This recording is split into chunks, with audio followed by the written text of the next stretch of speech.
up to 70% of the children who enroll in primary 1 are unable to complete primary 7. And as a diocese, we are committed to do further engagement, to do further mobilization, to do further sensitization of all the stakeholders to see to it that we work together to overcome the challenges. In many schools, the staff enrollment is still very small, so that many schools, teachers are teaching very overcrowded classes. And lastly, as I had said earlier, in a number of schools, the infrastructure is not yet to its best. Many schools, children are studying under shades, and when they're in classes, they have nowhere to sit. My request to the government is if they can add some money per child, so much the better. Previously, we have been getting 10,000 per child. If they can make it 40 or 50, so much the better. We can also do certain things as the local people.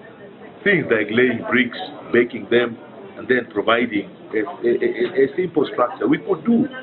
Because if we also leave everything to government, then that becomes a problem as well. As we noted today, the primary school child is given only $2 per term. When we look at $2 and the cost of education, the $2 are not sufficient. So we would like to encourage the government, first of all, to provide adequate funding, but also to work with the rest of the stakeholders.